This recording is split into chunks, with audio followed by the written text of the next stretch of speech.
And we should be live. What's up? But I found my happy, glasses so I can see what I'm doing. happy Valentine's Day, everybody. Oh yeah, that's right. We've got Moggs and Stevie B to the side. Oh, yeah, she's here. I'm here. Hello. Let's see if I can pull up the chat. Well, I certainly hope that everybody is having a fantastic Valentine's Day. It was sunny and happy Valentine's Day, everybody. And I forgot to turn my volume down. I I was remember. not me. I remembered to turn the ringer off. I forgot to turn the volume down. Oh well. It's live. I'm human. I'm going to make mistakes. Oh, you'll make many. Trust me. Yes. I did. But Still it was do. sunny and 55, so you guys must have been burning up today. 78. Yeah, it's too hot for February. So I'm good with it. not bad for you guys. For us up here, that's a little on the warm side. But Oh yeah,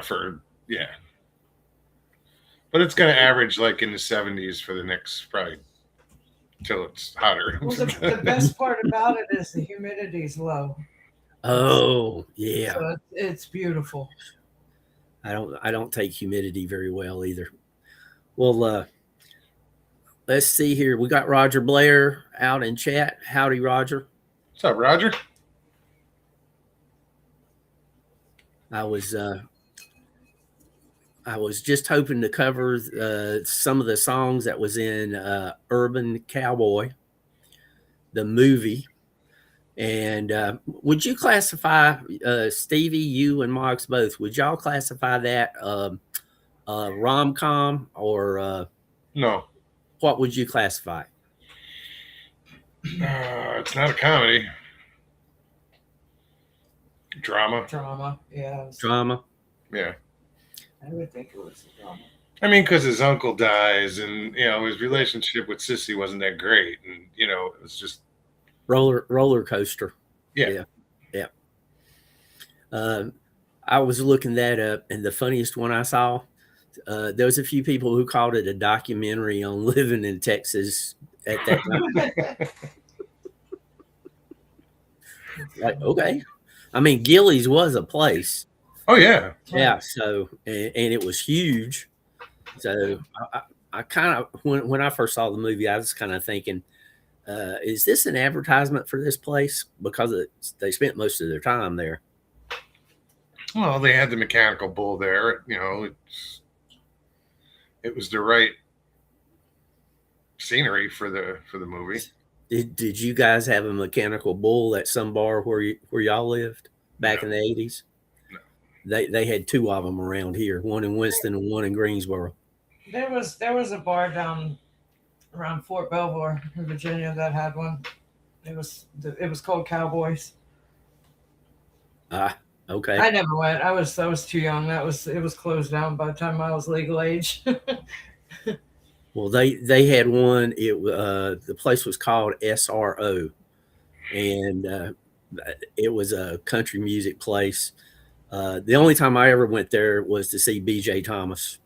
Oh, nice. Yeah, I got to see him live, and it wasn't. It was the early '80s, so he was still in his prime, and I like seeing people in little places like that, so you can kind of get up close. They're intimate.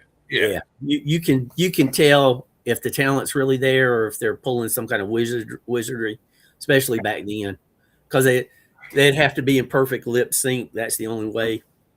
Oh yeah. No. I saw Travis Tritt in Manhattan, but it was a bar. It was a really small venue. That was cool.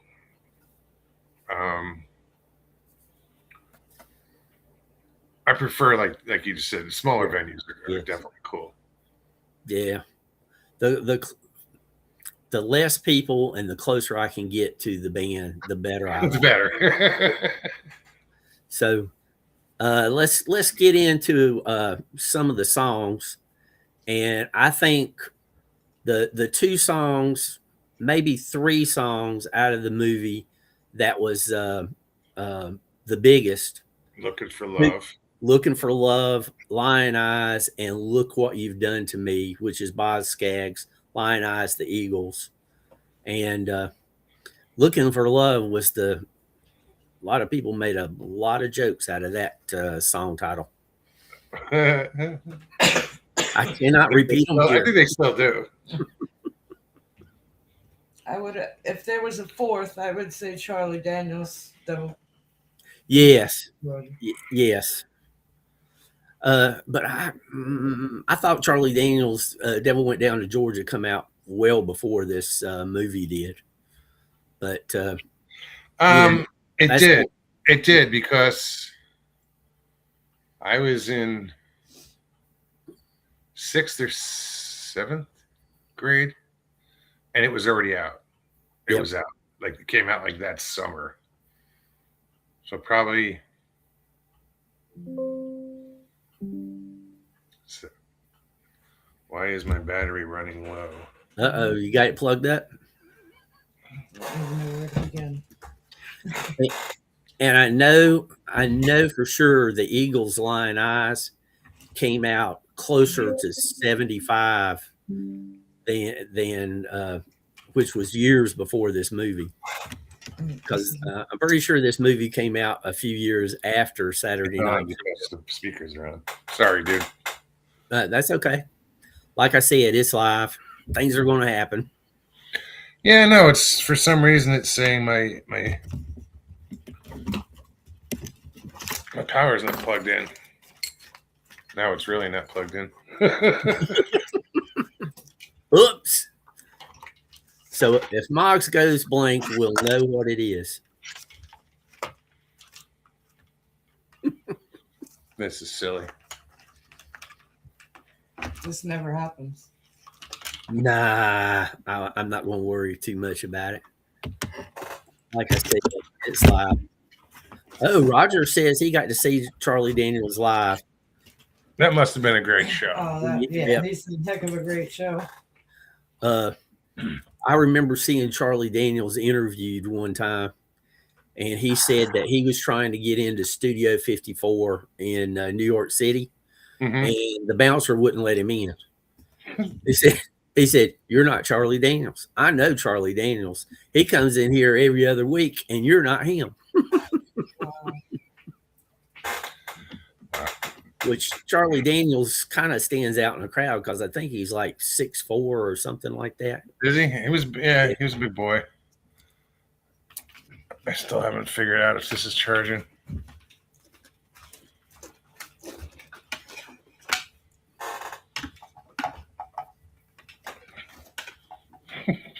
This is stupid.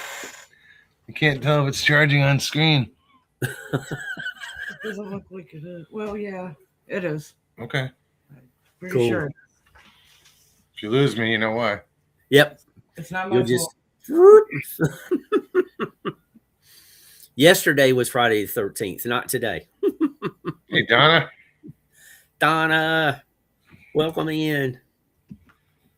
We're covering Urban Cowboy, the movie soundtrack, and another song off the soundtrack is "Could I Have This Dance?" Anne Murray.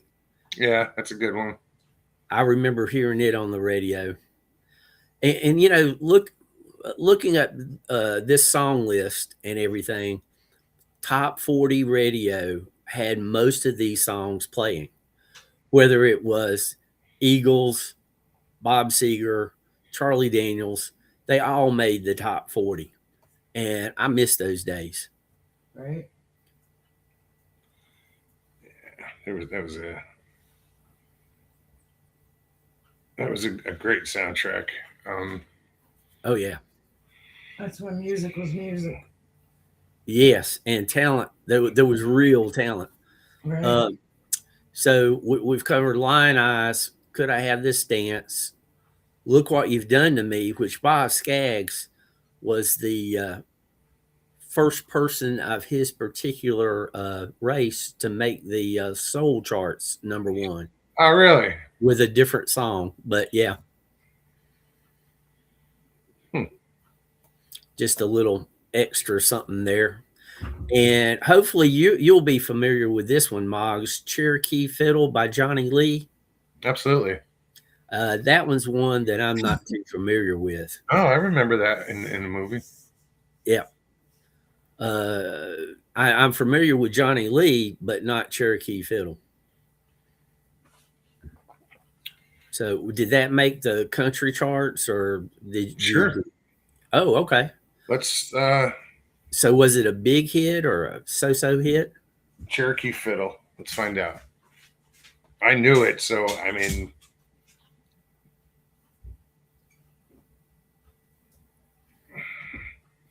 that was also released 1980. Donna is bound and determined to get you to sing. I know she is.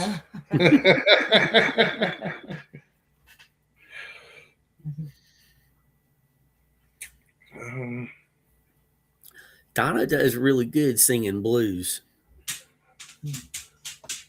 So Cherokee Fiddle was written by Michael Martin Murphey. really, Michael Martin Murphey was the dude who did Wildfire. Yeah.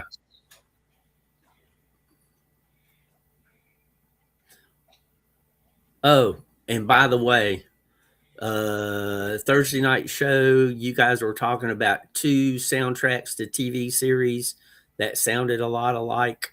That was because pretty much Mike Post wrote everything for TV themes. Makes sense. He almost had the market cornered. I mean, there were a few others, but he wrote a bunch. He did Hawaii 5-0 and others, a bunch of others. Donna, I would love to sing if I could sing, but my voice is terrible. My singing voice is terrible. So when you smell the smoke and the cinders, And that's it. Oh, cool. And I don't remember hearing that in the movie. It must have been very much in the background. Well, because the whole premise of the song is like the Indians are dressing up like cowboys, and the cowboys are putting leather and turquoise on. You know, it's like they're switching roles. Right. You know, and so urban cowboys were dressing up like cowboys, but they're city folk. You know, they were just wearing the hats and the boots and learning the dances.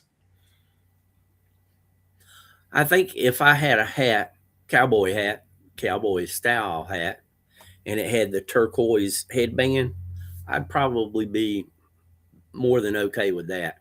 But I don't think I'd be wearing turquoise much any other place, I used to wear turquoise rings. Really? Yeah. Silver and turquoise. I used to have, when I would do karaoke long time ago. The only ring I wear. I used to have rings on almost every finger except my thumbs.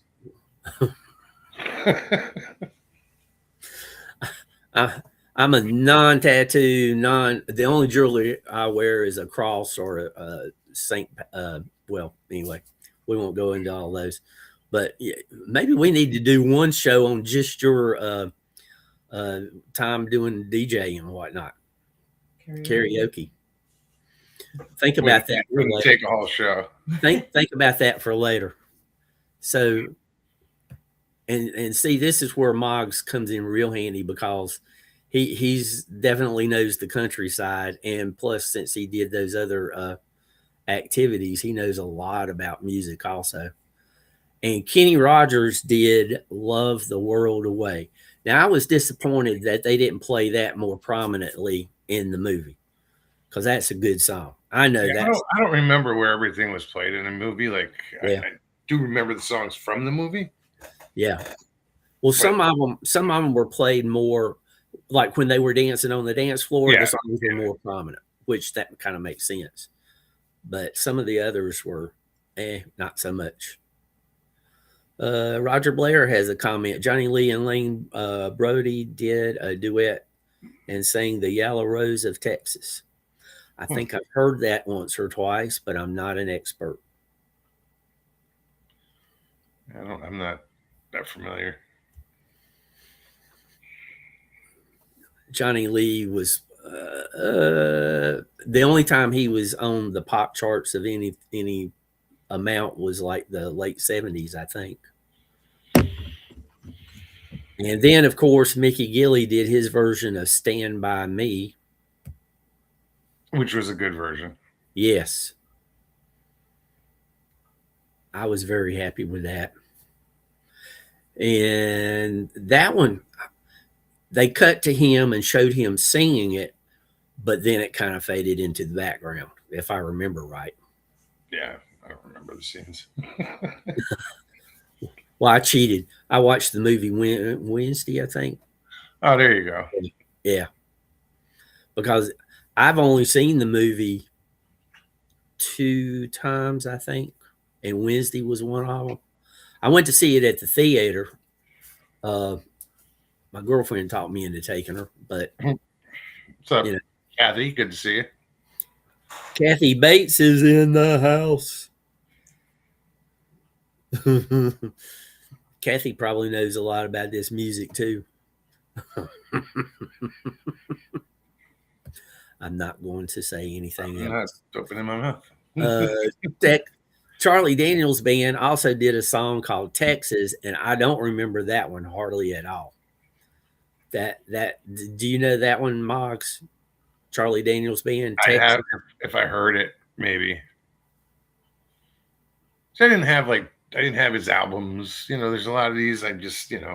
it was soundtracks and radio was where I learned all my music. I didn't buy a lot of albums until I was a teenager, and then I was buying 45s. I got Charlie Daniels' greatest hits on CD. So some of the stuff I got later on, which was kind of I like greatest hits to an extent because I didn't really like buying a whole album for 2 songs or something silly like that. Well, you talk about me DJing or KJing. When I would get, I wanted to sing new songs, so when it would come out on a karaoke CD, and they were expensive. I would spend like $30 for 1 or 2 songs with 10 on the album, 10 on the list. It's like that's a lot of money just to just be able to sing 2 songs. Where did you buy those at? Because I remember Radio Shack having a couple of them. I was to say, one wasn't Amazon. No, that was pre-Amazon. Right. Well, the company I worked for was called the Karaoke Store and More. So they had a store where you could buy equipment, you could buy CDs, whatever. So I would get a lot there. Some stores carried them. And there were so many different manufacturers, like Sound Choice or DK, or there were all these different, and they were all kind of a sideline here. A lot of songs I really like to hear just the instruments, no vocals, and I think they sound really good. And so karaoke was a good source for that. And most songs sound good without the vocals being sung. I have run across one song in particular by one group, and that's Muse, Supermassive Black Hole. And if you get the instrumental version with no lyrics being sung, it sounds terrible. The guy singing, his voice is just so much a part of the entire music, the entire song. You take it out and it doesn't sound good to me anyway. But it is an instrument.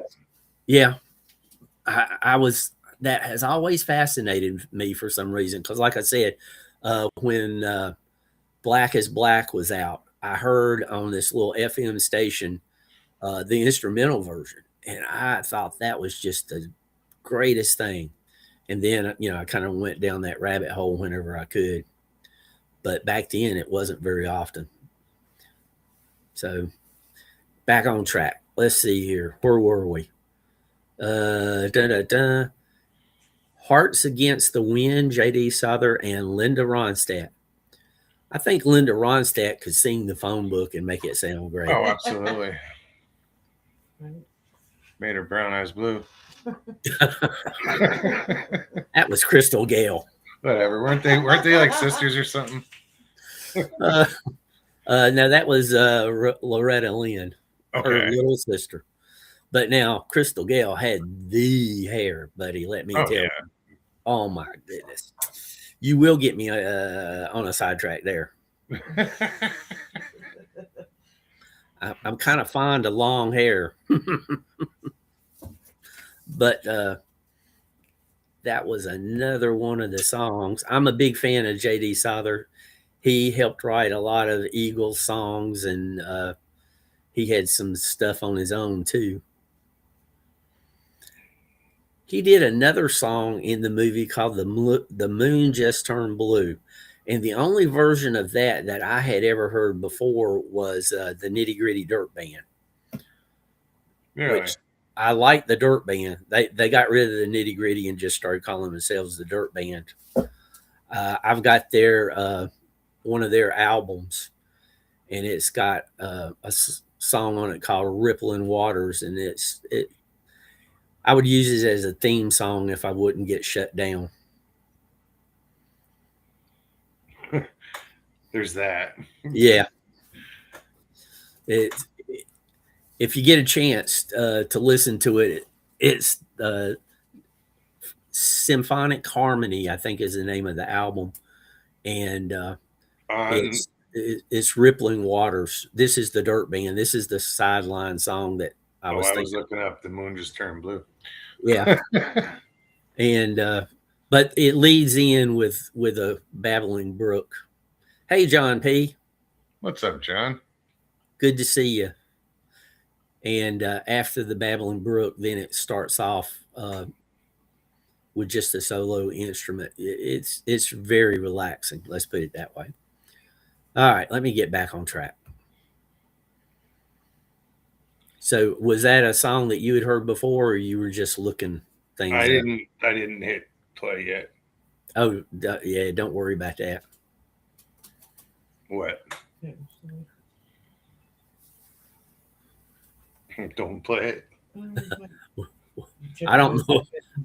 I don't know if the I think in small, you're not. If it's, I always heard if it was under 9 seconds. Yeah. I'll mute it and listen. Hold on. go ahead and do 6 seconds of it. We'll do 2/3 of what they think the limit is.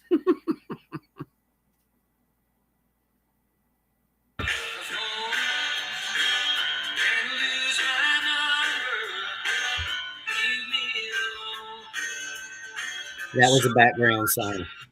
I don't recognize it. That was very much in the background. And I mean, it was probably one of the lower volume songs. Yeah, So, I can see why. I don't recognize it. Some of those filler songs. yeah, there's 18 songs on this on the soundtrack, which I think is. What did you say? There was a song. Did you say there was a song that was on the album but wasn't in the soundtrack, or vice versa? Mama, Don't Let Your Babies Grow Up to Be Cowboys. I'm pretty sure that song was on in the movie, and it's not on the soundtrack. Was Mama's Don't Let Your Babies Grow Up to Be Cowboys in the movie Urban Cowboy?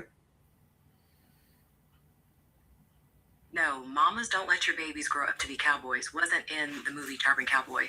It actually appeared in the 1979 film, The Electric Horseman, and wasn't on the Urban Cowboy soundtrack, despite some playlists incorrectly labeling it. Yeah, The Electric Horseman.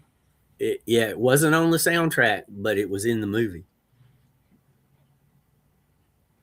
It says it wasn't in the movie. Huh. Well, I thought she That's said what it I was- questioned. That was the question. It also just said that, Wasn't on the contrary to many soundtracks mislabeling it or something, I didn't hear exactly. So some places they must say yes, and No, Mamas Don't Let Your Babies Grow Up to Be Cowboys wasn't in the movie Charming Cowboy. It actually appeared in the 1979 film, The Electric Horseman, and wasn't on the Urban Cowboy soundtrack, despite some playlists incorrectly labeling it. See? I think it was in the other movie for sure, but I'm not going by any list that I looked up. I'm going by watching the movie Wednesday. Oh, I just don't remember. I don't remember where in the movie it would have been. Uh-huh. And my list just changed here.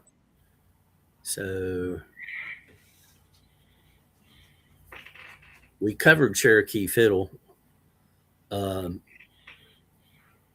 we covered Stand By Me. I don't know why it rearranged. Everybody else must be looking this up, and they're changing. Yeah, they're changing. They're changing the list by who's looking all at it. three of us are screwing everything up.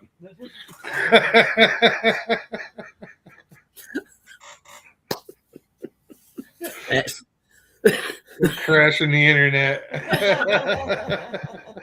I didn't know this channel was. Because the was computer that had to look so far back for Urban Cowboy. Oh, that's too funny. We stumped it. We broke the internet. No, we just changed it. We didn't break it. We just changed it. Now the internet has a twang. Right. Well, my accent alone would shift the average toward country. Right. All right, let's see if I can.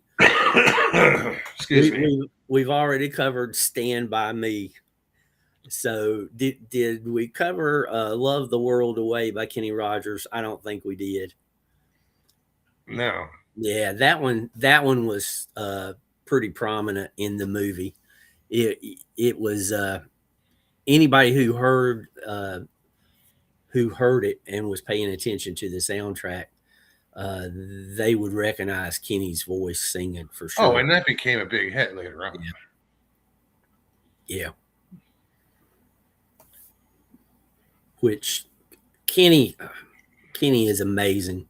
He started out singing like a pop version of a gospel group, and then he went to First edition or First Edition after that.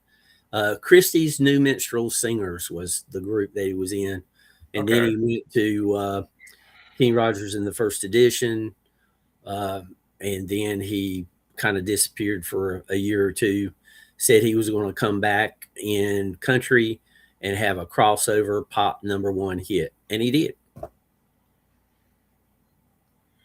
yeah, he was I always loved Kenny Rogers music. Yes. With Dolly and Oh yeah, I was in the stream and yeah. If you ever look up him performing live when he was with Kenny Rogers in the First Edition on his TV show, because he had a TV show with the First Edition, and when he was singing Ruby, Don't Take Your Love to Town, when he sings Oh Ruby, the tone in his voice and the quality of the singing, I don't think is anybody can match it. It is just the perfect sound. oh no, I can hear it in my head. Yeah. And it's better than recording. To me, it was much better than the recording. The recording's good, but him doing it live was better. In my opinion. Donna's laughing at me for saying I'd shift the speech country. Thank you, Kathy. Mickey Gilly saying, "Here Comes the Hurt Again." That one I'm not that familiar with. I'm not that familiar with it either. But he was singing several songs. Then, of course, Bob Seger sang 9 Tonight. Well, they had to put Gilly in it because it was his place. His place. You want to use my voice? Sure. I got it Yeah. in the movie though. 9 Tonight by Bob Seger. That was a pretty big hit of his. Which one was it? Yeah, it wasn't his biggest hit, but it was a good hit. I think it made it right up to the edge of the top 40 chart. I'm not I'm sure. trying to remember how that went. Well, you know, I'm not going to sing it.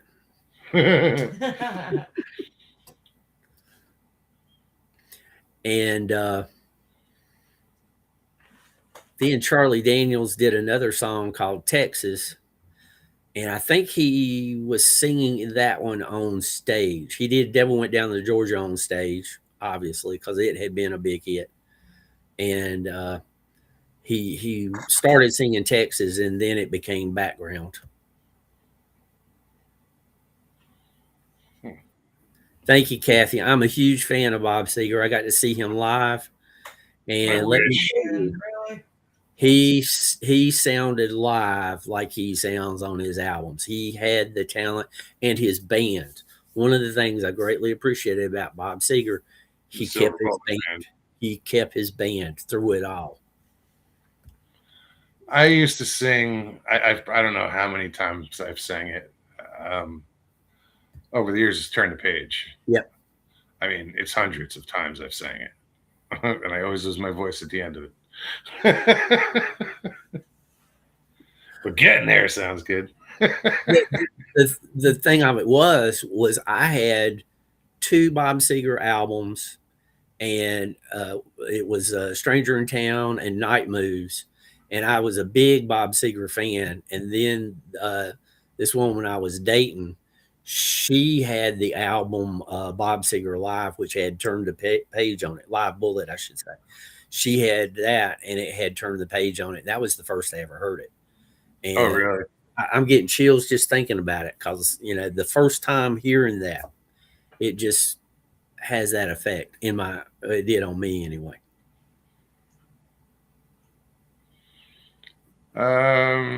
Kathy says he still looks great at 80 years old. Yeah. His glasses have gotten a little thicker, but yeah, he's still holding up pretty good. I don't think he's touring anymore. I don't know. There's a lot of 80-year-olds touring these days. Right? Yeah. That's one person I've always wanted to see.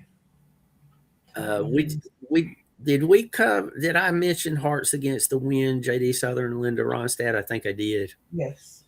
Excuse me. The Moon Just Turned Blue. We covered that. Times Like These, Dan Fogelberg.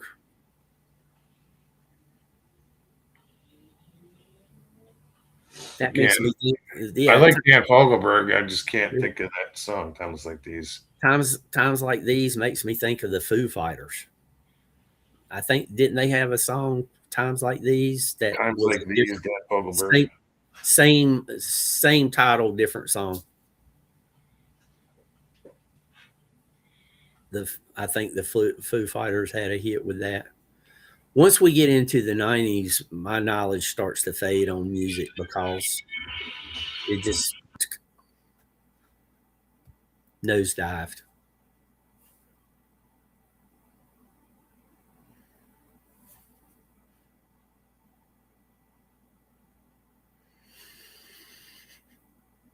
Kathy.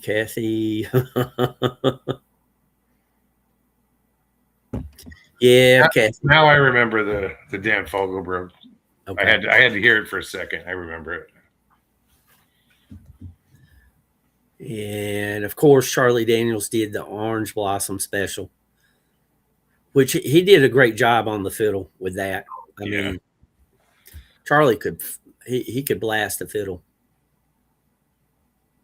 Kick the devil's ass. Right? Yep. Oh, I mean, it was Johnny, but yeah. Then, yeah, Johnny was just a pseudonym for him. Rocking My Life Away by Mickey Gilley. Once again, Mickey. Which he did a good version of that, I thought. I liked it. I can't think of it. Oh, I can't think of the guy's name who first did it. Rocking My Life Away.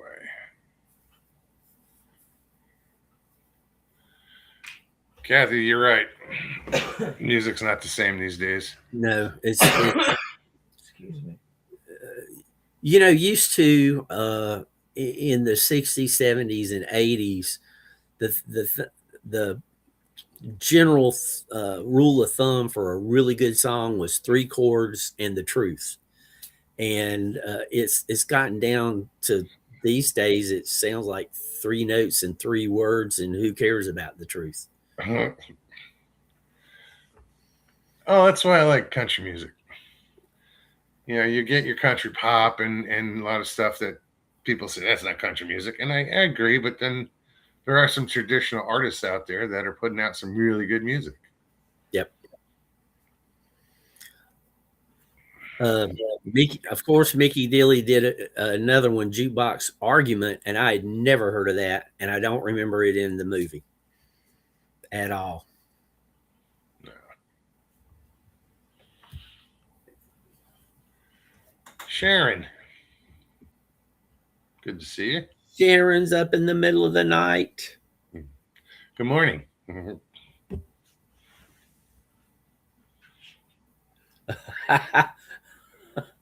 John P says Baby Metal's getting more attention. What is Baby Metal? hell is that? It's like Oriental groups that are doing metal music. Look up High Gain. It's 4 or 5 Japanese girls. It doesn't matter what they sound like. Just watch the drummer. She looks like a 6th grade schoolgirl in pigtails, and I mean, she is just pounding those drums. It is so funny, and a lot of times she's got a big smile on her face.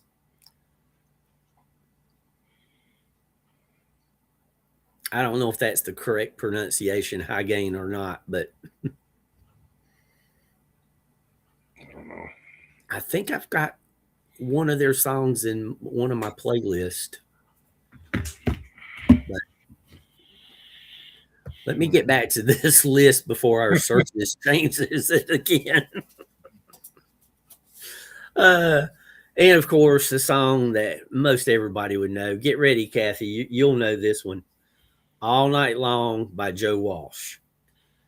That was hugely popular in the 70s. And we've already covered the last 3, at least. They probably got shifted around. Looking for Love, Johnny Lee, and The Devil Went Down to Georgia, Charlie Daniels. They all got shifted around. Let me look at this list and see if there's any I missed. Well, you know, you said that Looking for Love, you know, the only thing you really mentioned about it was that people goofed on it, but it was a great song. It was a popular. It was very popular. It made the top 40 on radio stations everywhere. Yeah, I think that's about it. But I'm surprised I never did that in karaoke, that song. Oh, really? Yeah, I've never done it, but I could. Yeah. I can hear it. Yeah, me too. I'm just hearing the opening of it, you know. I love that song. And they actually play it a couple times throughout the movie, if I recall. I remember correctly. Yes, they did. Now some of the songs they played the radio version, and then at other points in the movie they played just an instrumental-ish type of this song, Right. like more piano and maybe not all the instruments. Yeah, or background, you know, like Yep. in a scene. Well, it's all a scene. Yeah. Where are we at? Okay, good. But anyway, I would classify that as a good movie to go see on Valentine's Day, because they have their rough times, but in the end, they're together. You just Spoiler alert. For those that haven't seen it. A 40-year-old film. You know. I 45-year-olds. I feel pretty sure everybody in this group has seen that movie. Probably. Oh, I'm sure. I'm pretty sure I've seen it Except Donna. several times. There might be a couple of people who've seen it and forgot about it. I like the signs that they had in the back of the pickup truck window. Sissy. Sissy and Bud. Yeah. Texas Sissy, Texas Bud.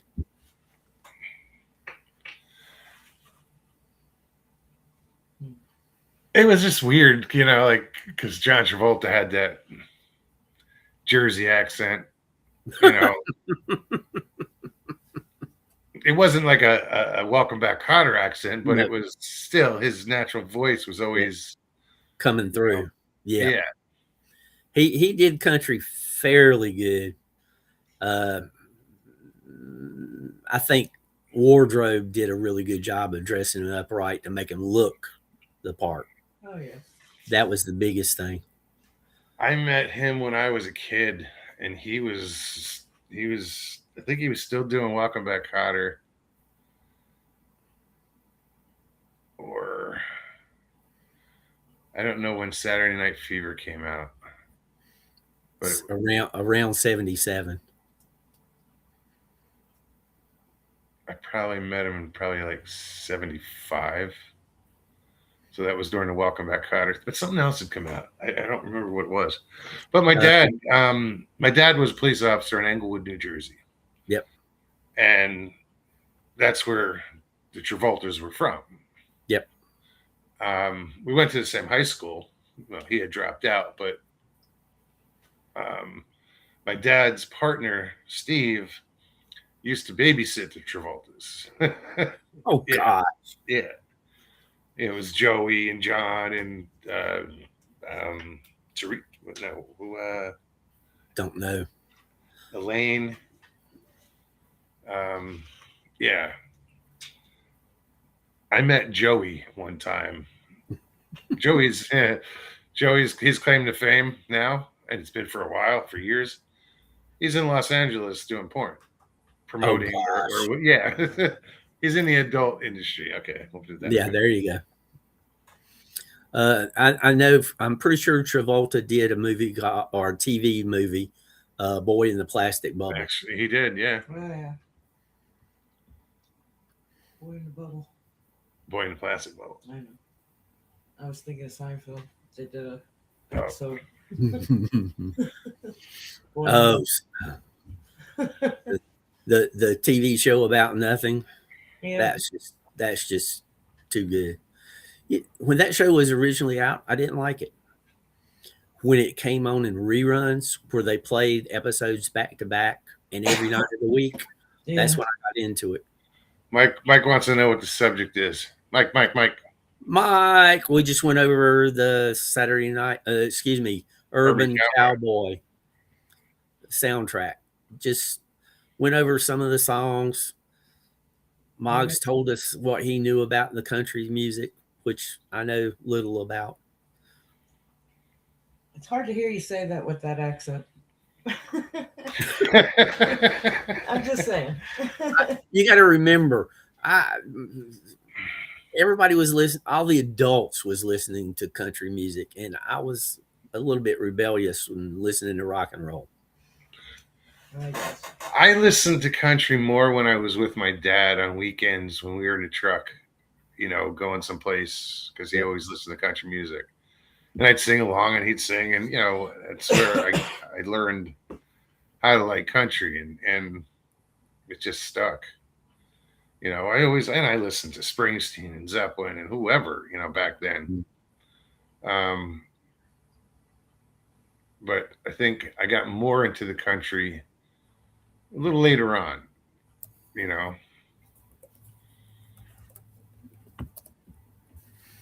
And now it's all I listen to. Well, I don't listen to any of the new stuff, hardly at all.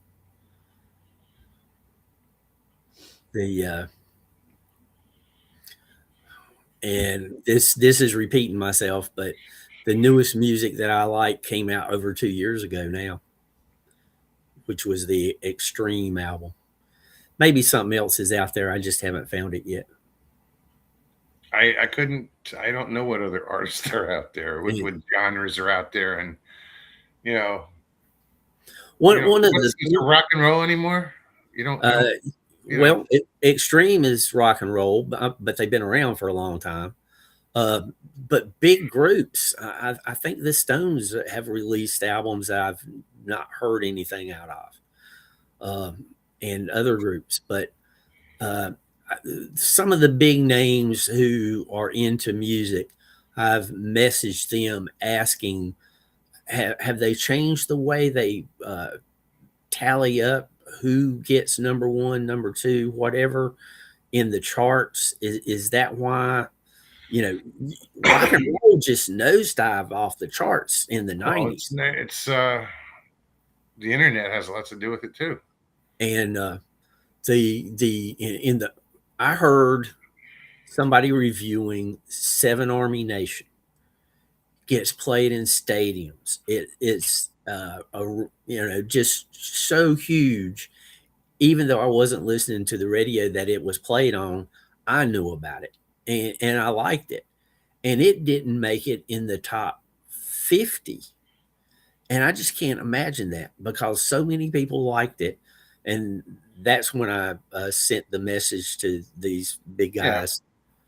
Yeah. What's changed? I think somebody's got their thumb on the scale.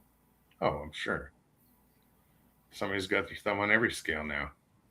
Yeah, well, yeah, sadly. Well, especially when Beyonce makes top of the charts for the country. Oh, just because it was Super Bowl. Yeah. That was a rig. Yeah. Well, yeah. We're talking about thumb on the scale. That's the ultimate. That was so there's an example. If they can get the number one song by an internet and it's all by from the Super Bowl and it's all on the internet, huge influence there. So it takes like airplay out of the factor. That's doesn't make sense. But I'd be curious what their formula is for if somebody likes a song, they stream it, versus how does that stack up against back in the day? You said you had 45s. You had to physically go somewhere, buy it, bring it back home, and have equipment to play it on. I mean, that is much more of an effort than hitting a button and seeing if you like it. Oh, yeah. You can sample it now. Yeah. Yeah, I haven't bought music in forever. The last anything. I haven't. The last thing that I purchased was I found Journey Time at a thrift store, and I didn't have it, so I purchased it, and it's 3 CDs covering Journey with Steve Perry from the mid 70s to their final album. Bouncy. No, I think Mike's, did he correct it? Yeah, he said 7 Nation Army.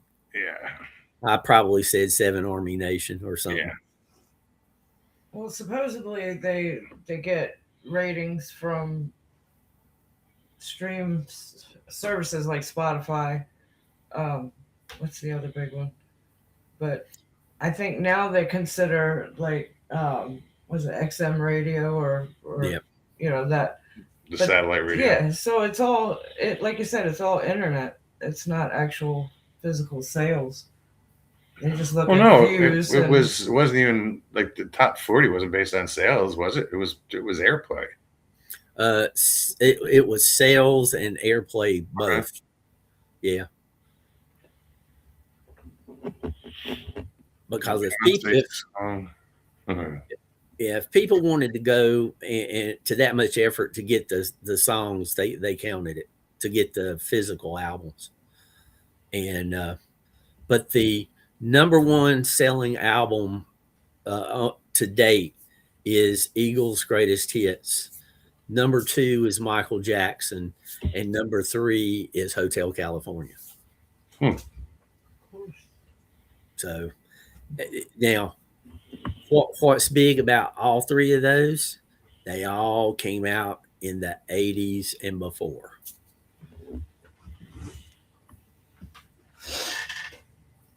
Shinedown. I don't remember. I know the name of the band. I just can't think of their songs. I've heard the name of the band, but I don't know much about them. Apparently, they whine a lot. Must be country.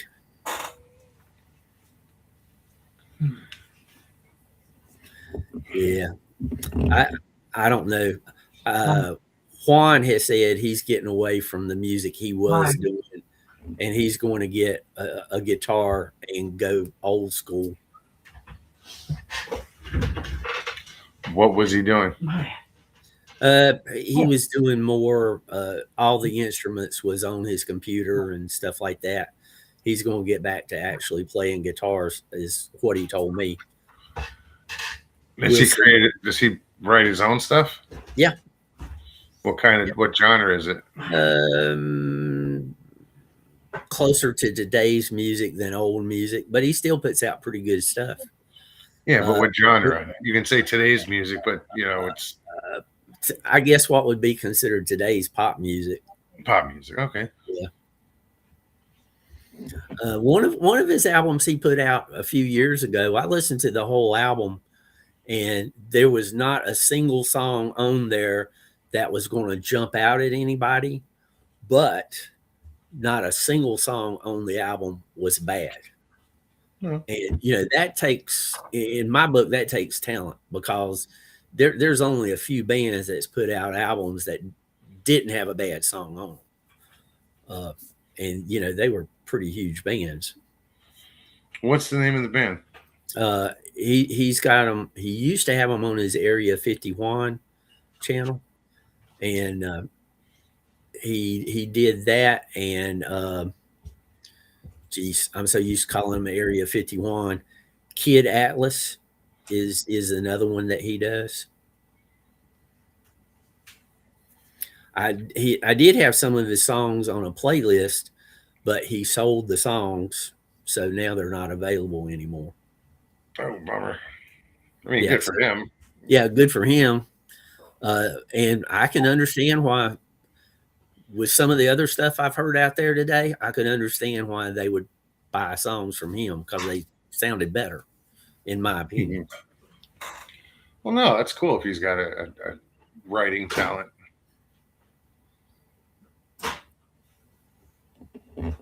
So I never really attempted to write songs. I wasn't good at it. The best I did was I took out my trumpet and figured out how to make it sound like taps. I just played around with it until I got something that sounded close enough to taps. Everybody knew what it was. And that's the most creative I ever was. Yeah, usually I was just using sheet music and playing sheet music. Sorry. What? It's only 3 notes. Let's see here. Everybody in chat, pick a number between 1 and 550.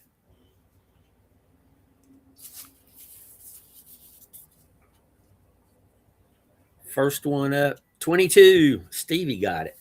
Let's see what number 22 has to hold. Excuse me. Moggs, I might need to borrow your glasses. 22. Stevie, pick top or bottom? Top. This is a Valentine's Day thing. No.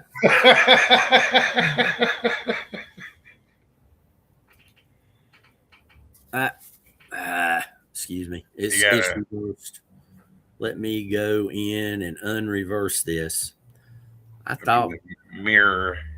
Yeah. I thought I had that permanently changed. Okay. You look different. There we go. Can't see it. Mary Johnson. Yep.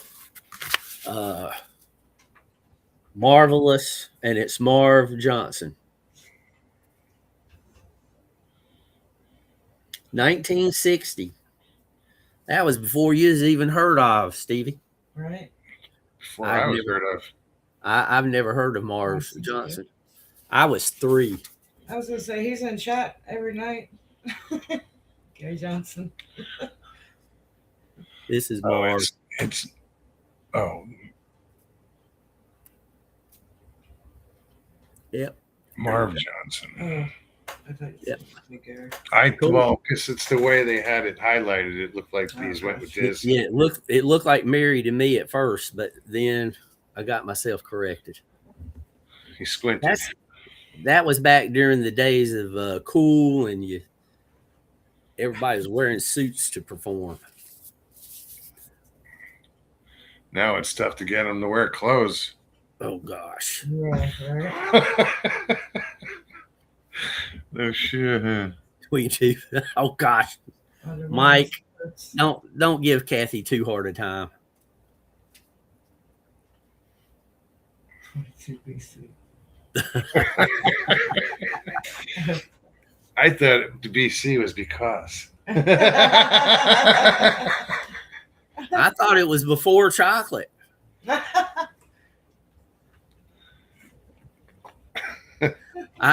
Roger, I'd never heard of him either. It's just this book that I have, 1,000 record covers. I was just randomly picking a page and showing an album cover, because I think album covers were a great medium for artistic work. And Moggs had the suggestion that I have you guys pick a number. So that was just what I was doing. I am very glad to have this book.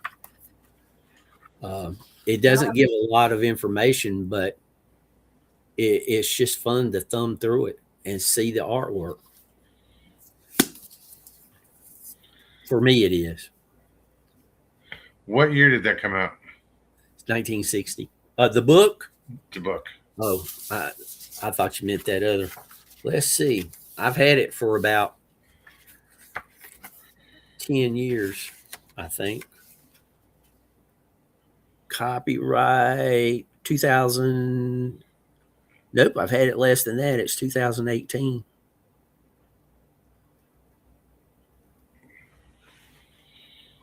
No, original copyright 96. So apparently they've had updated versions. Now, are these album covers? Are these vinyl albums Yes. only? So Mike has a good question. In your opinion, who had the best album cover? Oh, that's like picking your favorite child. The first album cover that comes to mind, Led Zeppelin comes to mind. To me. Yes, that was yes. Stairway to Heaven album cover. That was just wicked. Yes, I had some good album covers. Yes was the first album I ever purchased, and I really liked it.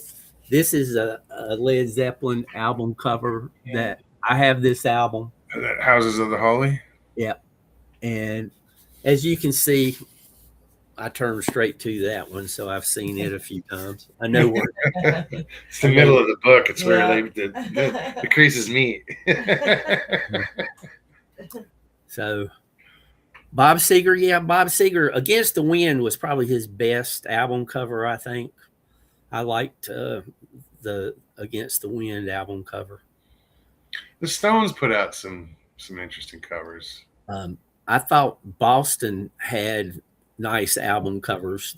They The one with the maintained. Flying Saucer. Yeah. They had the Flying Saucers were a guitar with a dome city on the guitar body part. I should have known. Mike would have come up with Cherry Pie by Warrant. Mark.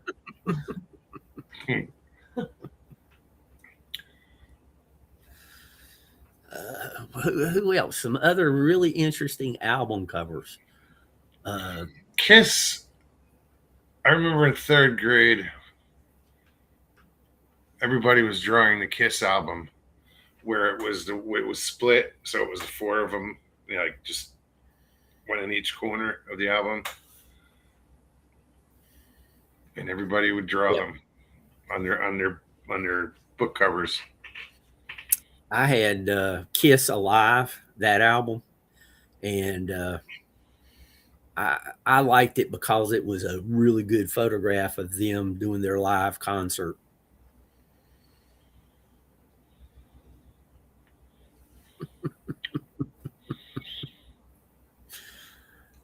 There's the it was Three Dog Night had an album, Hard Labor. They released it and nobody would put it on the shelves because it was so graphic. And the solution was they just went back and put a Band-Aid over it. So the name of the album is Hard Labor. So you can imagine the hospital room, hard labor. Yes, yes. Yeah. So they just stuck a big Band-Aid over the central element That's funny. and released it. They literally put a Band-Aid on the problem. Yes. Well, that's a pleasant surprise. Even Donna's heard of Kiss.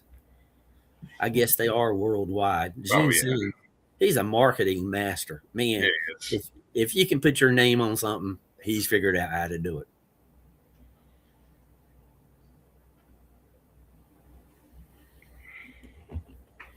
yeah, he's always been that way.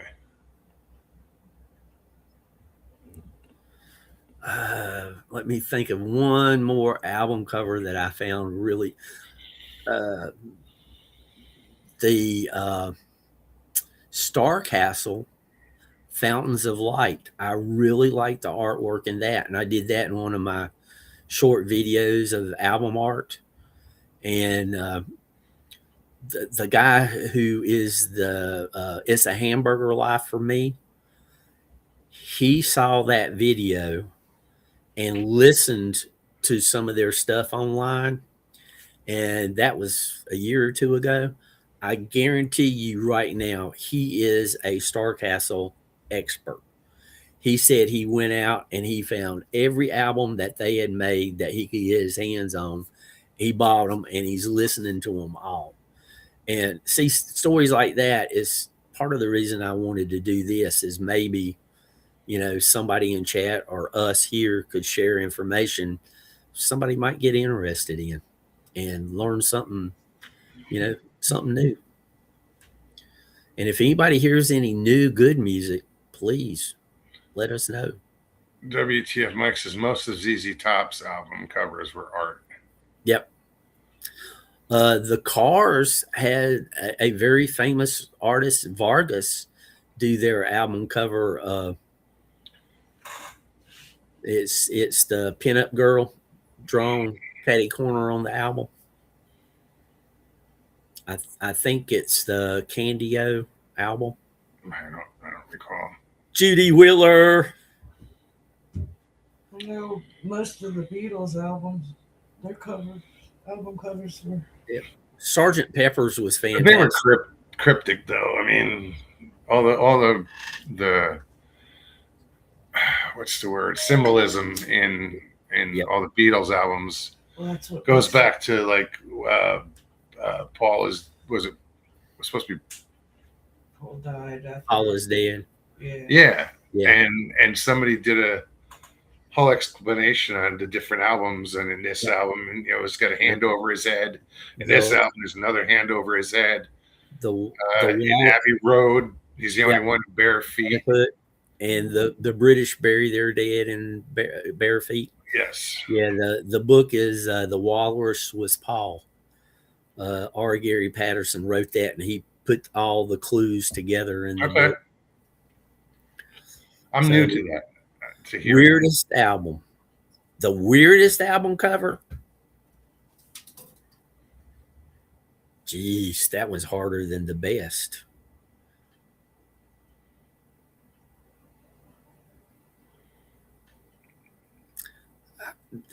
See, it's a little weird, but at the same time, I think it's really artful.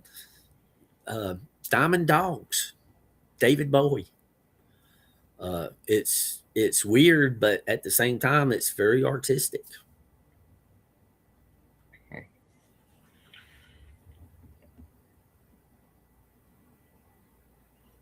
It's bizarre. Load albums. Mike, only you would know that. I know nothing about that. Yeah, no, I've never heard that one either. Judy. And everybody out there, happy Valentine's Day, who may have come Indeed. in a little late. I learned how to do the banner across the bottom of the screen just in time to wish everybody happy Valentine's Day. I'm learning a little bit as we go. So, anything you'd like to add, Moggs, Stevie B? No, we got to come up with some new subjects, or Well, anybody For in future. chat, anybody in chat that wants to make a suggestion, please feel free. We just kind of wing it. Something always seems to come up. Tonight was Stevie B's idea last week. I did Saturday Night Fever, Urban Cowboy. and Oh, now he said that Urban Last Cowboy. week. Oh yeah. Yeah. So I've got one other movie that I'd like to do, but instead of 3 weeks in a row, maybe keep it out there because the soundtrack is well known, and there's a little spin on things with the soundtrack. So I think it would be nice. Yeah. And but come back and leave comments. Tuesday night, 9:00, Moggs. Anything going on that people might Same want old, to same old. There's no surprises there. Only surprises if we're not there. Yeah. Thursday night. Thursday was a long day. I ate dinner, I sit down, and I passed out. And I woke up at 11:15. It's like, oh no, I missed the whole show. Yeah, I did that Saturday night Last Saturday. where I just Okay. zoned out and missed the whole show. Life happens. Last Saturday was a short show. I think it only went like 48 minutes, something like that. But y'all remember Green Jelly? They had some weird covers. No, I don't remember Green Jelly at all. I'll have to look that one up. But that's, like I said, that's the purpose of What? that's the purpose of this. BS is that? Green jelly. Sorry, I got to give Mike a hard time. I've heard of the song "The Green Door." It's more popular over in UK than here. This guy's singing. He wants to know what's going on behind the green door. Right? Oh, don't even go Green Day, please. Too late. Yeah. Not a fan, especially not after last weekend. No, that was Ridiculous. disturbing. Yeah. Utterly ridiculous. The Three Little Pigs, and I gotta look this one up. Green Jelly. Is that like little pig, let me in? Is that the one? Let's see what Mike says. I've got it looked up, so after the show, I'm going to look it up and listen to it. If it's the one, if they sing that growling voice like you just did, I'm not a fan. That's the only thing I've heard. But I'm going to look it up. It's like hard rock referring to the Three Little Yeah. Pigs. Trust me, you guys. If y'all make a suggestion, I do my best to look it up and at least try. Yes. I'll still give it a listen, Mike. Right on. Just well, everybody take a second to say goodnight to one another. I hope everybody has had a great Valentine's Day. I didn't know one another was here. I missed him in chat. Yeah, we've got a couple of lurkers, but we've got 10 people in chat. So that's pretty good. The channel turns 8 weeks old Monday, and you guys have just amazed me, and I appreciate y'all so much. I find this hard to believe. Right. What? I've heard a rock song version of the Underdog cartoon theme song. Uh-oh. Rock Gotta song? look. I gotta look. Here I come to save the day. Yep. Or was that Mighty Mouse? Mighty Mouse. That was Yeah. Mighty Mouse. No, that. No. Underdog. That's okay. Sweet Polly Purebred. Yeah, she was a doll baby too, let me tell you. Just a puppy.